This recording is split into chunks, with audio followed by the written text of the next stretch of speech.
This opening part is about a person who has spent years protecting their inner world, carefully controlling who gets close and how much they are allowed to see. The narrator begins with a strong statement. I won't mirror it softly this time, meaning, I am not going to hide the truth behind comfort. I am going to say what this really feels like. The narrator explains that they live in layers. These layers are emotional boundaries. They are not created because they hate connection, but because distance protects what is private and valuable inside them. Most people only see the surface version, the version they are allowed to see, the version that is easy to understand, the version that does not risk being misunderstood. Then comes the turning point, dust, until you. This person is different because they do not try to force understanding. They do not analyze, label, or fix the narrator. They simply notice. That creates an unusual feeling. Someone is seeing me without trying to change me. The narrator is used to controlling access. Who gets close, who understands, who stays outside, but this person does not break those boundaries. They make those boundaries feel unnecessary. The deepest idea in part 1 is force can be resisted. Familiarity cannot. The narrator can fight against someone who tries too hard, but they cannot easily fight against someone who naturally feels familiar. Silence becomes important too. The other person does not rush to fill quiet moments. They allow silence to exist. For the narrator, that means, I don't need to perform. I don't need to explain. I can simply exist. The emotional shift happens when the narrator realizes, I stopped filtering as much. Not because trust was consciously given, but because something deeper recognized safety. The fear is not that this person will hurt them. The fear is, this person can see me clearly. Because being truly seen removes the protection of being misunderstood. A guarded person encounters someone who does not unlock their walls. They make the person realize the walls are no longer necessary. This person is no longer just someone I notice. They are becoming part of the way I experience the world. You're not something I think about anymore. You're something I think with. Thinking about someone keeps distance. Thinking with someone means their presence has entered your internal process. The narrator is describing a connection that has moved from external to internal. Not, I remember you, but you influence how I understand things. The narrator has always been self-contained. They are used to analyzing situations, controlling emotions, deciding what matters, keeping their inner world separate. But now something is happening without permission. The important line, you didn't cross into it, you appeared in it. This shows the narrator does not feel invaded. They feel like the connection was discovered rather than created. That is why it feels unsettling. The narrator repeatedly uses the idea of structure. This means they do not see this as a temporary emotion. They see it as something affecting the foundation of how they think. The difference, emotion can change. Structure supports everything. The narrator is basically saying, this is not just something I feel. It has changed the way I process reality. A powerful part. Once you've experienced a certain level of clarity, everything else feels slightly off. The narrator begins noticing differences between this connection and ordinary interactions. Not because everyone else is wrong, but because this feels unusually precise. It creates a new standard. The danger, once someone experiences deep understanding, normal interactions may feel incomplete. 5. Impact versus influence, one of the strongest concepts. Dash-day, it's not influence, it's impact. Influence suggests someone is trying to change you. Impact suggests something changed simply because it existed. The narrator is affected without being persuaded. That makes it feel more powerful. The unexpected acceptance, the narrator says, I should be pulling back. This reveals their usual pattern. Normally, when something threatens their emotional structure, they analyze it and remove it. But this time, They do not destroy it. They make space for it. That is the change. 7. The fear of fitting the most vulnerable idea. Fitting is dangerous. Why? Because if something fits, it belongs. And if something belongs, losing it creates an empty space. The narrator normally closes empty spaces quickly. But with this person, they realize they might not be able to.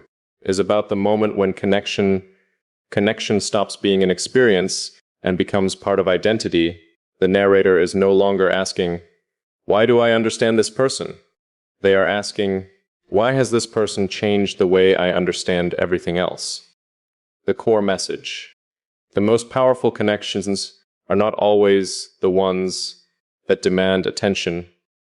Sometimes they are the ones that quietly change your internal world before you realize it happened. The first parts were about discovering the connection. Part 3 is about accepting that it has consequences. The narrator is no longer just observing what is happening. They are forced to ask, "What am I going to do with something that has already changed me?" Awareness turns into responsibility, the opening idea. There's a point where awareness stops being something you observe and becomes something you have to answer. This is the biggest transition. Before, the narrator analyzed what you tried to understand now. They have to respond. The connection is no longer just an interesting experience. It has become something meaningful. The internal world has already changed, the narrator admits. I don't adjust my internal world for anyone. This shows how significant the change is. Their identity is built around independence. They do not easily allow people to affect their thoughts there, perspective there, emotional balance.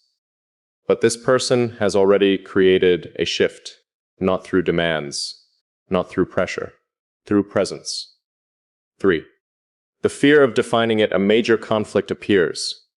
The narrator does not fear the connection itself. They fear naming it, because once something has a name, it becomes real. An undefined feeling can stay safe. A defined reality requires choices, honesty, vulnerability, risk. The narrator understands that. 4. Control versus uncertainty. The narrator says, "I don't move without certainty." This reveals their normal way of living. They need logic, understanding, predictable outcomes, but this connection does not provide those things. It cannot be calculated. It cannot be fully controlled, yet the narrator remains. That is the important part. 5. Staying becomes the answer, one of the strongest moments. I haven't walked away. The narrator sees this as evidence because their usual response would be removal.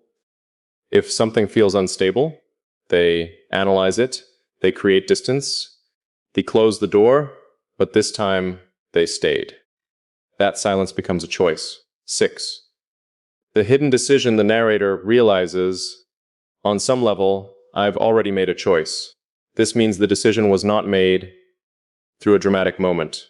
It happened slowly, through allowing the connection, not rejecting it, letting it exist sometimes. Acceptance happens before a person consciously admits it.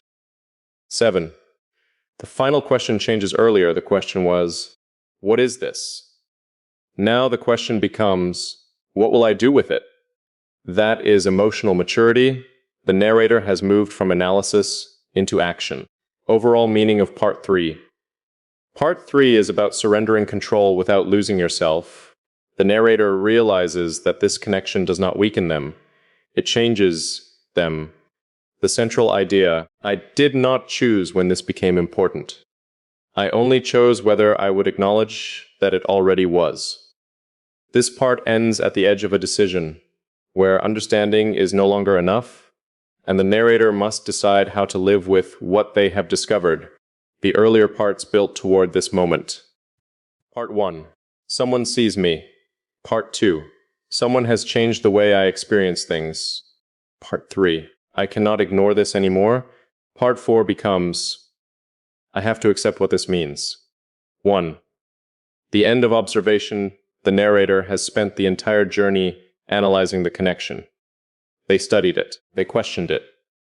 They tried to understand its structure, but now something changes.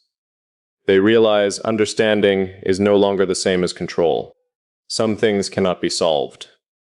They must be experienced. The narrator moves from "what is happening" to "this is happening." 2. The connection becomes part of identity, the strongest idea. You're someone who exists inside the way I understand everything. This does not mean losing individuality. It means the person has become part of the narrator's perspective. The narrator does not simply remember them. They now consider them naturally. The connection has moved from an event into a pattern. 3. The fear of permanence, a major theme in Part 4, is permanence. The narrator is not afraid of a temporary feeling. Temporary things are easier. They can be explained away, but something that stays, something that changes the baseline, that requires acceptance. The fear is, what if this is not just a moment? What if this becomes part of me? 4. Vulnerability without weakness. The narrator repeatedly makes one thing clear. This connection does not make them powerless. They are not saying, I cannot exist without you. They are saying, you have affected me in a way I cannot deny. That distinction matters. The narrator still has control over themselves, but they admit that something meaningful has entered their world. 5. The final conflict. Choice. The ending revolves around a question. Not, do I feel this? The narrator already knows the answer. The question is, do I allow this to become real? Reality requires hostenistrisk movement. The narrator has always chosen safety. Now they are standing between safety and something deeper. 6. The meaning of alignment. The narrator keeps returning to alignment. This represents a connection based not only on emotion, but on similarity in perception, thinking, style, emotional, depth, understanding. The narrator believes the connection feels rare because it is not built on effort. It feels natural. Overall meaning of Part 4. Part 4 is about acceptance. The narrator finally recognizes that the most important change was not that someone entered their life. The biggest change was they allowed someone to matter. The final message. The thing I spent my life protecting myself from, being truly known, became the thing that felt the most natural. The entire piece ends as a story about a person who mastered distance, only to discover that the right connection does not destroy their boundaries. It makes them feel safe enough to lower them. At this stage, the narrator is no longer fighting the existence of the connection. The struggle has moved deeper. If this has changed me, who do I become because of it? 1. The fear is no longer the connection.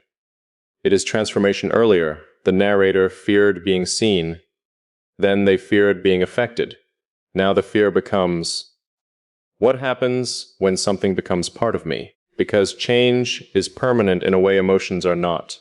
A feeling can pass. A realization changes the way you see. 2. The narrator confronts their old identity. The narrator built themselves around being independent, control difficult, to read emotionally contained, but this connection challenges that identity. Not by destroying it, by showing there is another way to exist. The narrator begins realizing being protected and being alone are not always the same thing. 3. The meaning of trust changes. Before, trust meant, I have enough proof to allow you close. Now, trust becomes, I recognize something in you that makes closeness feel natural. This is why the connection feels unusual. It did not come from a checklist. It came from recognition. 4. The narrator stops searching for explanations, a major evolution. At the beginning, they analyzed everything. They wanted to understand why this happened, why this person feels different, why their defenses changed. But eventually, they realize some experiences lose their meaning when you reduce them into explanations. Sometimes understanding comes after acceptance. 5. The quiet choice. The narrator does not make a dramatic promise. There is no big emotional declaration. Instead, The choice is subtle. They continue to allow the connection to exist. That itself becomes the answer, because for someone who usually removes anything uncertain, staying is an act of trust. 6. The deepest message, the narrator discovers something important. They thought their strength was being untouched. But maybe their strength is being able to experience something deeply and still remain themselves. The connection does not replace them. It reveals more of them. Overall meaning of Part 6. Part 6 is about integration. The narrator is no longer asking, "How do I protect myself from this?" They are asking, "How do I honor something that has already become meaningful?" The final idea. The greatest change was not that someone reached my heart. It was that I stopped needing to keep my heart unreachable.